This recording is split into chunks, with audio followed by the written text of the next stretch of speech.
Brought to you by TechnoSpark 20 series smartphones. Superhuman. और देश में एक से एक माइकल लाल है, सिर्फ मोदी जी ही नहीं है। जो मोदी जी चाहेंगे वही होगा। तो वहाँ हिटलर शाही है, हमारे इधर हिटलर शाही नहीं, लोकतंत्र है। हम तो बहुत बार ऐसा बोले कि आप शाहरुख खान के जैसे एक्टिंग कर रहे हैं, तो अब शाहरुख खान थोड़े बन गए। और उसको लेके अगर सुरक्षा हटा दिया गया है तो आप समझिए कि हमारा लोकतंत्र जिंदा है। पट्टा आज शाम में पहुंचेंगे तो प्रेस कॉन्फ्रेंस करके विस्तार से जानकारी देंगे। अभी झंझारपुर लोकसभा क्षेत्र में मौजूद हैं और अभी हम मौजूद हैं मिथिला हाट में। मिथिला हाट जो कि एक तरह से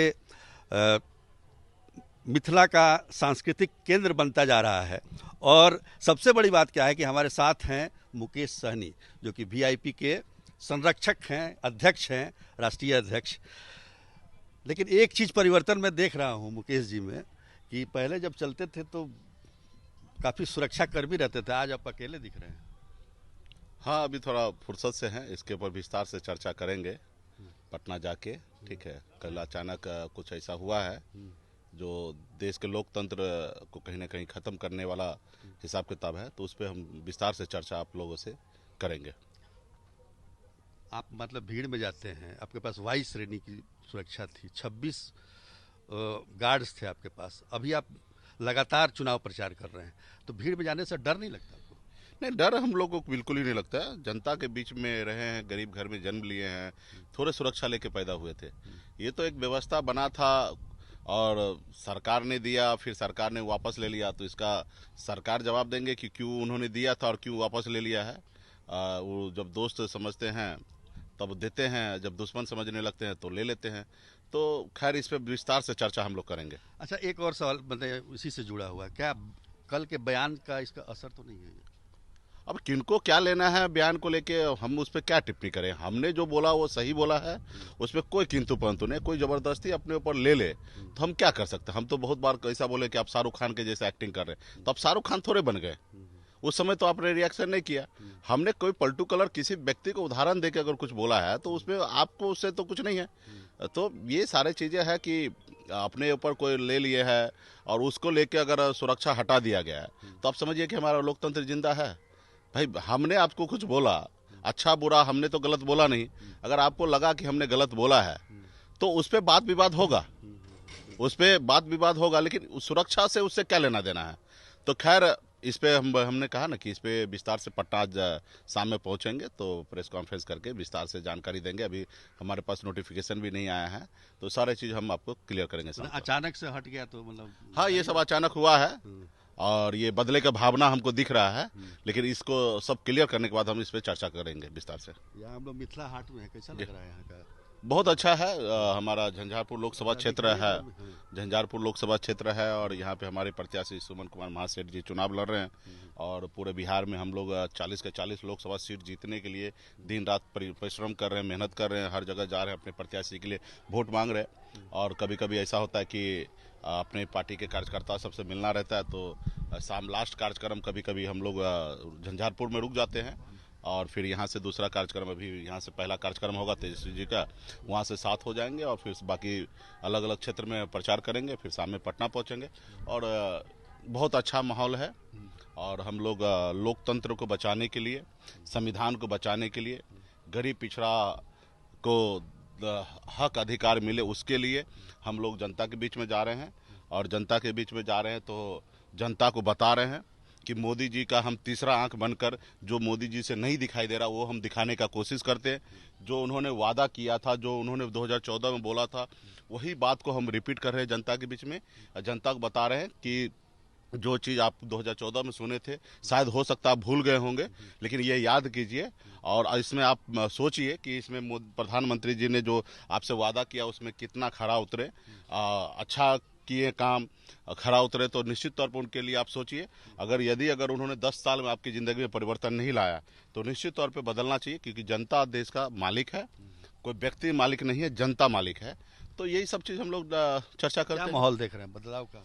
माहौल पूरा देश में बदल रहा है और बदल इसलिए रहा कि मोदी जी जो वादा किए वो सब पे खरा नहीं उतरे। वही मतलब 15 लाख रुपया, 15 लाख तो ठीक है, उस पे भी काम होना चाहिए। जब उन्होंने कहा कि 75 लाख करोड़ रुपया विदेश में काला धन है। आप उस समय आपके पास डाटा कहाँ से आया? और आपने उस समय कहा कि ये पैसा आएगा तो देश के जनता के बीच में बांटा जाएगा, तो आप वो पैसा क्यों नहीं लाया आज तक? वो बांटना नहीं बांटना तो दूर की बात है, आपने पैसा बांटे नहीं बांटे वो उस पर हम ज्यादा चर्चा नहीं करेंगे, लेकिन वो पैसा विदेश से काला धन आना चाहिए। आपके रहते हुए 27 उद्योगपति हिंदुस्तान को छोड़कर विदेश चला गया है।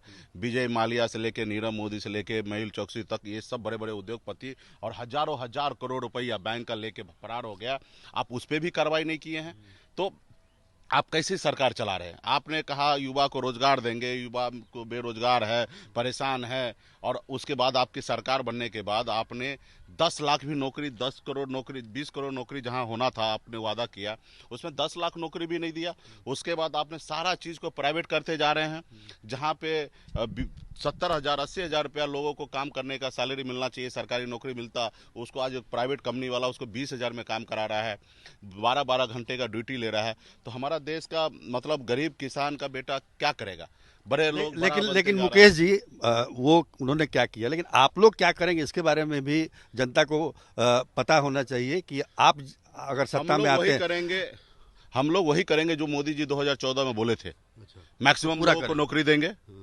हम उसके जितना झूठ नहीं बोल सकते हैं कि वो बोले हैं कि 20 करोड़ नौकरी देंगे, हमसे इतना नहीं होगा। हमने अभी 1 करोड़ का वादा किया कि 1 करोड़ नौकरी हम आपको देंगे, 30 लाख खाली है और 70 लाख नई तरीके से सृजित किया जाएगा, 1 करोड़ लोगों को नौकरी देंगे।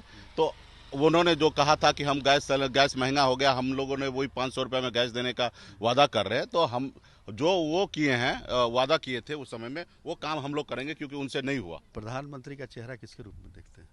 प्रधानमंत्री, देश बहुत बड़ा है और देश में एक से एक माइकलाल है, सिर्फ मोदी जी ही नहीं है। नहीं, आपकी मतलब महागठबंधन की तरफ से समय आएगा, डिसीजन होगा, क्योंकि महागठबंधन है ना, बहुत बड़ा, बहुत सारे पार्टी, बहुत सारे दल का एक गठबंधन है। यहाँ पे हिटलर शाही नहीं चलता है। यहाँ पे सब मिलकर जब हमारे पास जनता बहुमत देंगे और उस समय में डिसीजन लिया जाएगा कि किनको बनाया जाएगा। मोदी जी के इधर हिटलर है, शाही है, उनके पास 37-38 जितने भी उनके सहयोगी दल है, वो उनका कोई वैल्यू नहीं है वहाँ पे। वो चुनाव जीत का है, क्या होगा नहीं होगा उनका फिक्र नहीं है, और वो जो मोदी जी चाहेंगे वही होगा।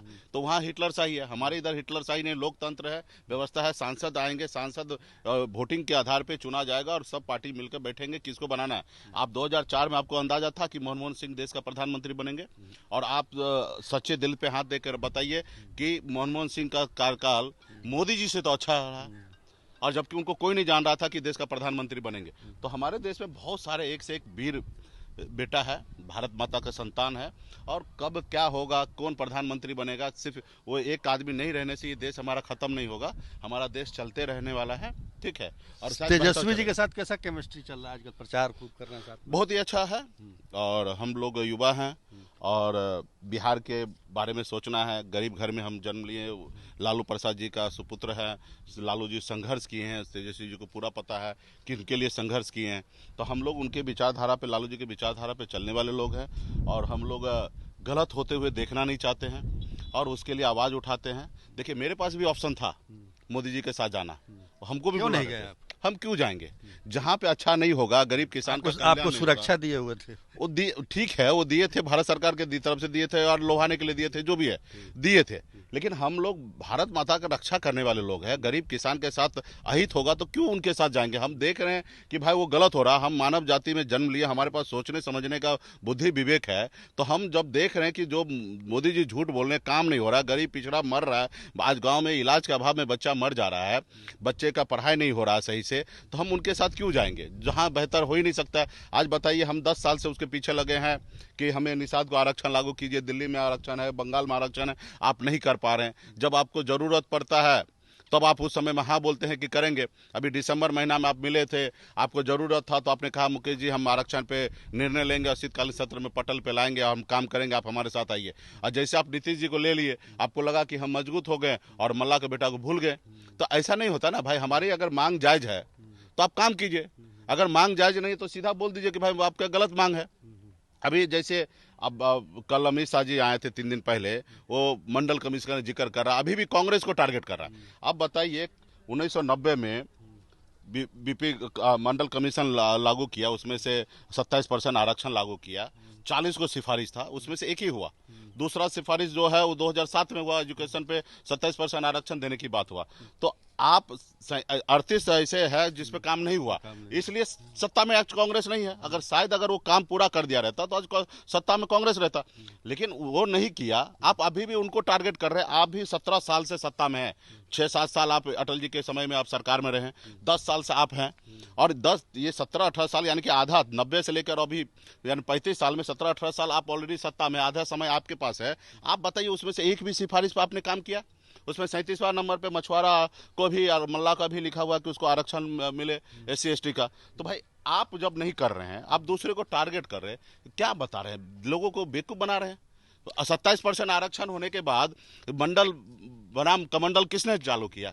ये देश के युवा को, देश के लोगों को आपने वो बयान दिया था, इसी को मुझे हाँ, मेरा यही था कि भाई आप 17 साल 10 साल से आप भी प्रेजेंट में आप हैं, तो आप क्या कर रहे हैं? आप किसी के जैसे ताली बैठ के बजा रहे हैं, ये अच्छा बात थोड़े है। इस आप चुनाव काम में कीजिए। आरक्षण कितना बड़ा मुद्दा है? हर एक चीज मुद्दा है। आरक्षण भी मुद्दा है, बेरोजगारी भी मुद्दा है, महंगाई भी मुद्दा है, सामाजिक न्याय का भी मुद्दा है, हिंदू मुसलमान का सामाजिक भाईचारा वाला भी मुद्दा है। आप आते हैं सत्ता में, हिंदू मुसलमान मंदिर मस्जिद करते हैं, मुकेश सहनी क्या खाता है इस पे बहस करेंगे, लेकिन मछली खाता।